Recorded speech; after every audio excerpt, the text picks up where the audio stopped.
తెలంగాణ రాష్ట్ర ప్రభుత్వం ప్రతిష్టాత్మకంగా తీసుకున్నటువంటి యాంటీ నార్కోటిక్స్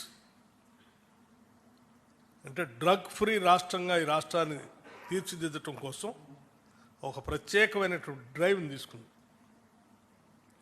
అడిషనల్ డీజీ స్థాయి అధికారులు నియమించి ఒక పెద్ద వ్యవస్థను ఏర్పాటు చేసి డ్రగ్స్ వ్యతిరేకంగా కఠినమైన నిర్ణయాలు తీసుకునేటట్టుగా ఒక కార్యాచరణ ప్రణాళిక తీసుకొని ముందుకు పోతా ఉన్నాం.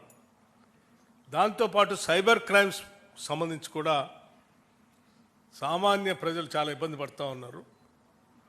ఈ సైబర్ క్రైమ్స్ నుంచి కూడా ఈ డ్రగ్స్ నుంచి కూడా రాష్ట్రాన్ని కాపాడాలనే ఉద్దేశంతో ముందుకు తీసుకొని పోతున్నటువంటి ఈ ప్రక్రియలో రెండు రాష్ట్రాలు కూడా కలిసి ఒక కోఆర్డినేషన్ కమిటీ ద్వారా చేయగలిగితే ఇంకా పకడ్బందీగా వీటిని నియంత్రించడానికి అవకాశం ఉంటుంది. కాబట్టి అంటే రవాణా అనేది దొరుకుతున్నటువంటి డ్రగ్స్ రకరకాల బార్డర్స్ నుంచి వస్తూ ఉన్నాయి కాబట్టి వీటిని నియంత్రించడానికి అడిషనల్ డీజీ స్థాయిలో యాంటీ నార్కోటిక్స్ బ్యూరో స్థాయిలో ఎవరినైతే చీఫ్గా మనం నియమించామో ఆ అధికారి స్థాయిలో ఇక్కడి నుంచి అదే స్థాయిలో ఉన్నటువంటి ఆ రాష్ట్రం నుంచి ఉన్న అధికారితో ఇద్దరు కోఆర్డినేషన్తో